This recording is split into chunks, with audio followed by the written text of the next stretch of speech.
dia Brasília, bom dia Brasil. Estamos no ar com o nosso informativo Rota de Chamada.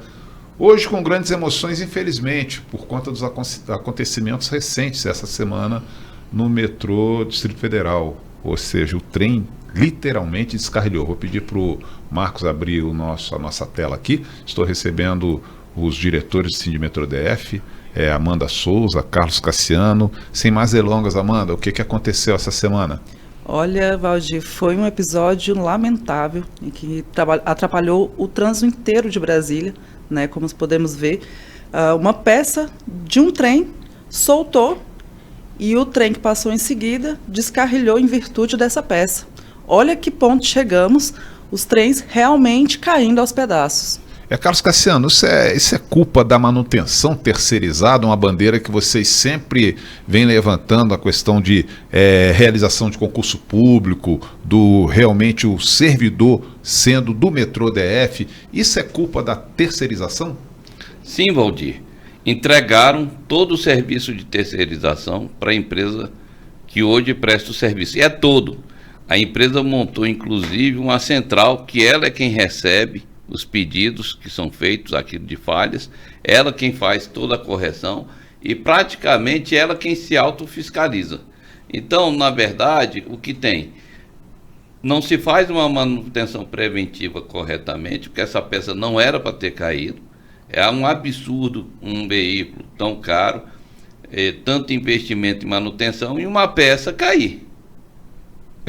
Amanda, e é normal, de repente, em um sistema privatista, num sistema privado, a pessoa, logicamente, o empresário quer aferir lucros.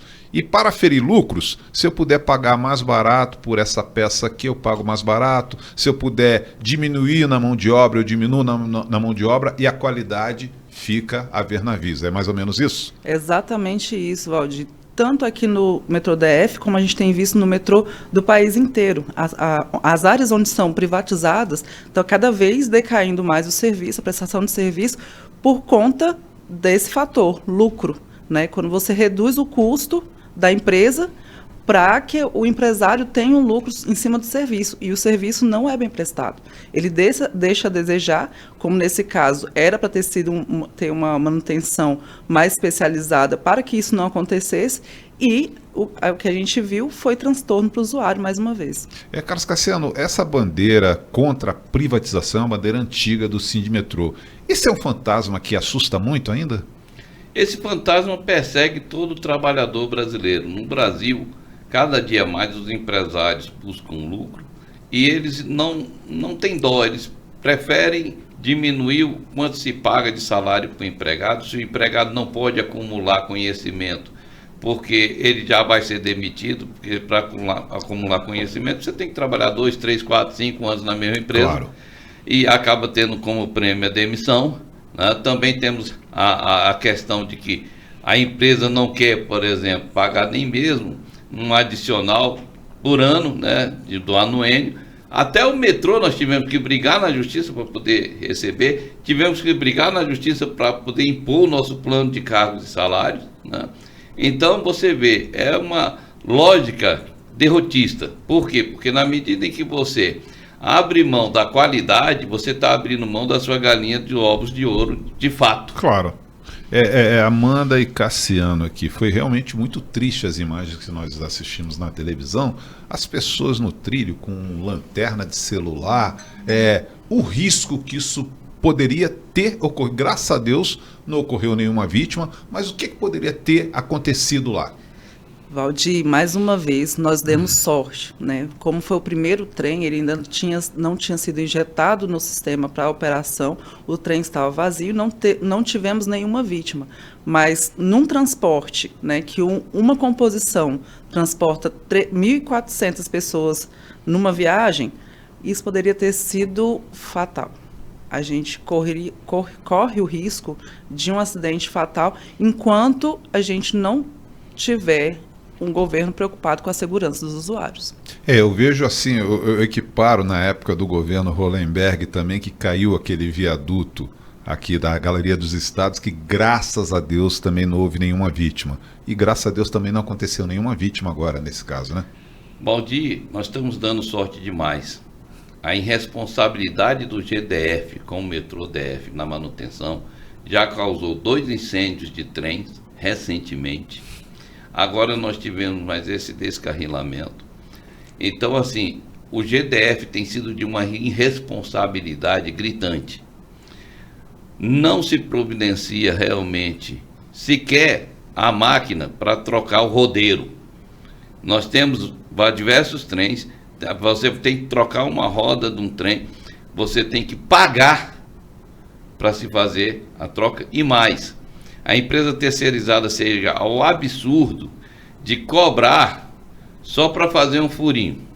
É triste. É triste, porque nada parece estar previsto no contrato. Tudo eles usam para fazer aditivo, para prestar esse serviço porcaria que aí está. E a população que sofre. Agora, por falar em população, não poderia, nós estamos chegando ao finalzinho do nosso informativo, eu não poderia deixar de abordar que, infelizmente, um órgão de comunicação de grande audiência colocou os servidores do Sidmetrô como, na época do Collor, chamava de marajás, grandes salários e, logicamente, não correspondendo à entrega de uma boa prestação de serviço. É verdade mesmo? Salário de 30, 40, 50 mil reais? Começa por você, Amanda. Olha, eles colocaram como se fossem culpa dos servidores, né? Colocaram salários exorbitantes, acrescido de verbas como o 13º salário, antecipação de férias, essas coisas que a gente já tem previsão na legislação trabalhista. Então, deturparam essa informação no momento que a gente estava falando do principal. Claro. Fizeram uma cortina de fumaça, né, para tirar o foco de descarrilhamento do trem e colocar os supersalários. Cassiano, antes de você falar, eu vou pedir para o nosso editor colocar uma nota que vocês divulgaram para a imprensa e para a população. Então é interessante que você usuário do Metrô DF, dê uma olhada nas nossas redes sociais, dê uma olhada no nosso site, leia na íntegra essa nota que está aí. A palavra é sua, Cassiano. Valdir, as pessoas, tanto no serviço público, principalmente no serviço público, têm um salário e muitas vezes ficam muito tempo numa mesma função de confiança, e aí incorporava. Temos funcionários que incorporaram uma função, 2 funções, então isso aumenta o salário também da pessoa, né? Então são verbas que vão se somando, né? A pessoa às vezes tem direito à periculosidade, que é uma verba também que incide. Então, assim, na verdade foi uma grosseria, foi uma baixaria, principalmente porque se eles queriam colocar o salário da pessoa, deveriam então ter posto detalhadamente, porque no portal da transparência tem lá para você ver detalhado quanto foi de salário, quanto foi de férias, quanto foi de 13º, quanto foi de periculosidade, quanto foi de funções gratificadas que já se incorporaram. Você fazer do jeito que foi feito é uma covardia. Simplesmente. E você confunde muito a questão da opinião pública, né? Nós estamos chegando ao final do nosso episódio e eu não vou encerrar sem as considerações finais, começando por você, Amanda. Valdir, é importante tocar nesse ponto dos supersalários ainda, que não é qualquer empregado. Eles pegaram os salários dos protegidos do governador desde sempre e anunciaram. Pessoas que exercem a função de chefia pela escolha do governo. Tá? Então, a gente tem que olhar com um olhar mais atento sobre as informações inverídicas que são passadas na mídia também. Cassiano? Isso é importante dizer, porque o metrô, como qualquer outra empresa, ele tem mais empregados do que patrões, do que chefes, do que pessoas que têm função de confiança.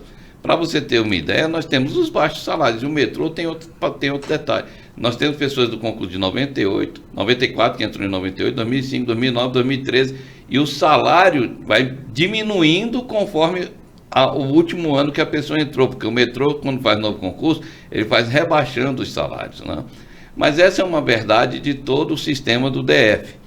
E eu quero acrescentar que no metrô nós temos mais uma. Quando o salário base ultrapassa o teto da legislação, o teto do presidente do Supremo, há um corte. Então, na realidade, esses valores só foram alcançados porque teve a somatória de férias e de 13º, senão não seria alcançado. Eu agradeço muito a participação da Amanda Souza, do Carlos Cassiano. Nós estaremos de volta no próximo sábado com mais um informativo Rota de Chamada. Final de semana abençoado a todas e todas. Tchau, tchau.